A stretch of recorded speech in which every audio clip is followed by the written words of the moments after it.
ಎಲ್ಲರಿಗೂ ಎಲ್ಲ ಶ್ರಾವಕಿಯರಿಗೂ ಜೈ ಜಿನೇಂದ್ರಗಳು. ನನ್ನ ಹೆಸರು ಸುಜ್ಞಾನಿ ಬಾಹುಬಲಿ ಬಾಬಾನವರ್. ಇವತ್ತು ತಾವು ನೀಡಿರುವಂತಹ ವಿಷಯ ಜೈನ ಧರ್ಮದ ಮಹತ್ವ.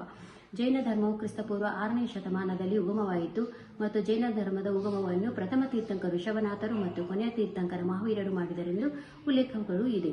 ಜೈನ ಧರ್ಮವು ಕೇವಲ ಧಾರ್ಮಿಕ ಆಚರಣೆಗಳ ಸಮೂಹವಿಲ್ಲ, ಅದು ನೈತಿಕತೆ, ಮಾನವೀಯತೆ ಮತ್ತು ಆತ್ಮಶುದ್ಧಿಯ ಜೀವತತ್ವವಾಗಿದೆ. ಇಂದಿನ ಜಗತ್ತು ಹಿಂಸೆ, ಅಸಹಿಷ್ಣುತೆ, ಪರಿಸರ ಹಾನಿ ಮತ್ತು ಮಾನಸಿಕ ಅಶಾಂತಿಯನ್ನು ಎದುರಿಸುತ್ತಿರುವ ಸಂದರ್ಭದಲ್ಲಿ ಜೈನ ಧರ್ಮದ ತತ್ವಗಳು ಅತ್ಯಂತ ಪ್ರಾಸಂಗಿಕವಾಗಿವೆ ಎಂದು ಹೇಳಬಹುದು. ಜೈನ ಧರ್ಮದ ಪ್ರಮುಖ ಕೇಂದ್ರ ಬಿಂದು ಎಂದರೆ ಅಹಿಂಸೆ. ಈ ಅಹಿಂಸೆಯನ್ನು ಮಹಾವೀರರು ಬೋಧಿಸಿದರು.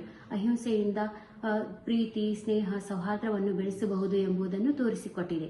ಅಹಿಂಸೆ ಎಂದರೆ ನಮ್ಮ ನಡೆ, ನುಡಿ, ಕರ್ತೃವಿನಿಂದ ಯಾವುದೇ ಜೀವಿಗಳಿಗೆ ಹಿಂಸೆ ಆಗದಂತೆ ತಡೆಯುವುದೇ ಅಹಿಂಸೆ. ಮಹಾತ್ಮ ಗಾಂಧೀಜಿಯವರು ಈ ಅಹಿಂಸೆಯನ್ನೇ ಪ್ರಬಲ ಅಸ್ತ್ರವನ್ನಾಗಿಟ್ಟುಕೊಂಡು ಸ್ವತಂತ್ರ ಹೋರಾಟವನ್ನು ಮುಂದುವರಿಸಿದರು ಎಂದು ಇತಿಹಾಸಗಳು ಹೇಳುತ್ತವೆ. ಎಲ್ಲ ಜೀವಿಗಳ ಮೇಲೆ ಪ್ರೀತಿ, ಕಾಳಜಿ, ದಯೆ, ಕರುಣೆ ತೋರಿಸುವುದೇ ಅಹಿಂಸೆಯ ಮುಖ್ಯ ಉದ್ದೇಶ. ಇನ್ನು ಎರಡನೇದಾಗಿ ಅಪರಿಗ್ರಹ.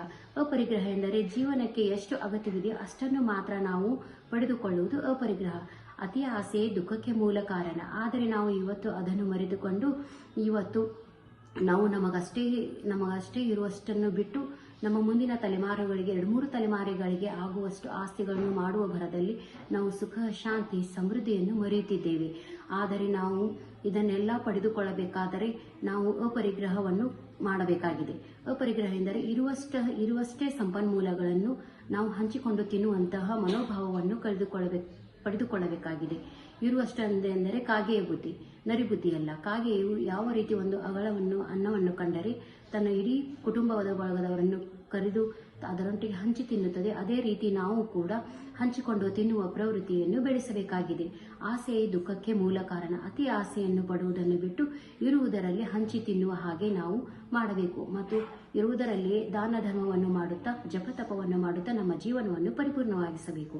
ಇನ್ನು ಅನೇಕಾಂತ ಎಂದರೆ ವಸ್ತುವಿನ ಸ್ವರೂಪ ಒಂದೇ, ಆದರೆ ದೃಷ್ಟಿಕೋನಗಳು ಹಲವಾರು. ಇದು ಏಕಪಕ್ಷೀಯತೆಯನ್ನು ವಿರೋಧಿಸುತ್ತದೆ.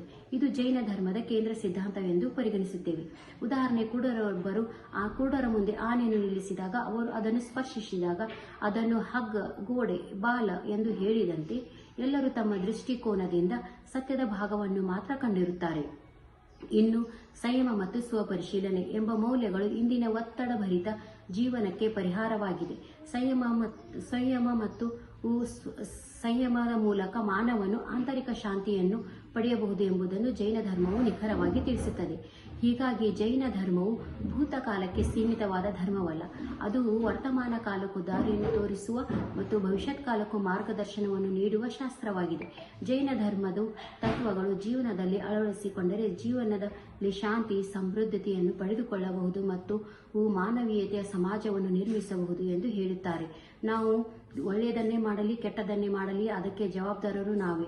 ಆದ್ದರಿಂದ ನಾವು ಸಮ್ಯಕ್ ದರ್ಶನ, ಸಮ್ಯಕ್ ಜ್ಞಾನ, ಸಮ್ಯಕ್ ಚಾರಿತ್ರ್ಯ ಎಂಬ 3 ರತ್ನತ್ರಯಗಳನ್ನು ನಮ್ಮ ಜೀವನದಲ್ಲಿ ಅಳವಡಿಸಿಕೊಂಡಿದ್ದಾದರೆ ನಾವು ಜೀವನದಲ್ಲಿ ಇಲ್ಲಿ ಸುಖ, ಶಾಂತಿ ಮತ್ತು ಸಮೃದ್ಧಿಯನ್ನು ಕಾಣಬಹುದು ಎಂದು ಹೇಳುತ್ತಾರೆ. ಇಷ್ಟು ಹೇಳಿ ನನ್ನ ಜೈನ ಧರ್ಮದ ಸಿದ್ಧಾಂತದ ಬಗ್ಗೆ 1-2 ಮಾತುಗಳನ್ನು ಮುಗಿಸುತ್ತೇನೆ. ಏನಾದರೂ ತಪ್ಪು ತಡೆಯಿದ್ದರೆ ದಯವಿಟ್ಟು ಕ್ಷಮೆ ಇರಲಿ. ಎಲ್ಲರಿಗೂ ಜೈ ಜಿನೇಂದ್ರಗಳು.